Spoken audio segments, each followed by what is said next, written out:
सभी जीवों का शरीर कोशिकाओं से बना होता है। शरीर के अंदर एक निश्चित कार्य एक निश्चित स्थान पर कोशिकाओं के एक विशिष्ट समूह द्वारा संपन्न किया जाता है। कोशिकाओं का यह समूह ऊतक कहलाता है। कोशिकाओं का ऐसा समूह जो उत्पत्ति, रचना और कार्य में समान होता है, ऊतक कहलाता है। आज हम लोग जंतु ऊतक के विषय में पढ़ेंगे। कार्य के आधार पर जंतु ऊतक कई प्रकार के होते हैं। एपिथेलियम ऊतक, संयोजी ऊतक, पेशी ऊतक, तंत्रिका ऊतक। आइए इनके विषय में हम जानें। एपिथेलियम ऊतक शरीर और अंगों की बाह्य स्तर को बनाते हैं।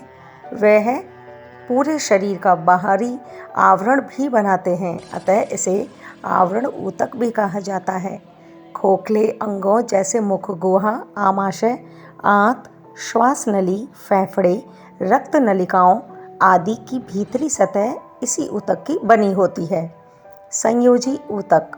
संयोजी ऊतक शरीर के विभिन्न अंगों को एक दूसरे से तथा एक ऊतक को दूसरे ऊतक से जोड़ने में मदद करते हैं। ये ऊतकों के बीच के स्थानों को भरने, दृढ़ता प्रदान करने में भी सहायक होते हैं। संयोजी ऊतक कई प्रकार के होते हैं। अंतरालीय ऊतक, अस्थि तथा उपास्थि, रक्त। अंतरालीय ऊतक ये त्वचा के नीचे पेशियों के बीच में तथा रक्त वाहिकाओं एवं तंत्रिकाओं के चारों ओर पाए जाते हैं। अस्थि सबसे कठोर ऊतक है। इसमें कैल्शियम तथा खनिज पाया जाता है, जिससे इसमें दृढ़ता आती है। शरीर को ढांचा प्रदान करने में इनका विशेष योगदान होता है। जबकि उपास्थि लचीला होता है, जैसे बाह्य कर्ण उपास्थि का बना होता है। रक्त यह एकमात्र ऊतक है जो तरल अवस्था में होता है, अतः इसे तरल संयोजी ऊतक कहते हैं। रक्त का तरल भाग प्लाज्मा होता है तथा इसमें 3 प्रकार की रक्त कणिकाएं भी पाई जाती हैं। श्वेत रक्त कणिकाएं, लाल रक्त कणिकाएं एवं प्लेटलेट्स। पेशी ऊतक। पेशी कोशिकाओं के समूह पेशी ऊतक बनाते हैं। ये अंगों को गति प्रदान करने में सहायक होते हैं। कुछ पेशियों को हम अपनी इच्छा के अनुसार गति करा सकते हैं या रोक सकते हैं, जैसे हाथ और पैर की पेशियां। इस तरह की पेशियों को ऐच्छिक पेशी कहा जाता है। इनकी संरचना रेखित होती है, अतः इन्हें रेखीय पेशी भी कहते हैं।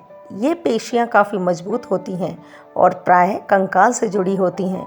कुछ पेशियों में तो हम अपनी इच्छानुसार गति या रोक नहीं सकते, जैसे आहार नाल में भोजन का खिसकना, रक्त नलिका का प्रसार एवं संकुचन। इसी प्रकार की पेशियों को अनैच्छिक पेशी एवं संरचना के अनुसार अरेखित पेशी कहते हैं। हृदय की पेशियां रचना में रेखित पेशी की तरह मजबूत एवं कार्य में अरेखित पेशी के समान होती है। तंत्रिका ऊतक विभिन्न प्रकार के उद्दीपनों के एक भाग से दूसरे भाग तक पहुंचाने का कार्य तंत्रिका ऊतक करते हैं तथा शरीर के विभिन्न अंगों के कार्यों में समन्वय भी स्थापित करते हैं। मस्तिष्क तथा रीढ़ रज्जु भी तंत्रिका ऊतकों के बने होते हैं।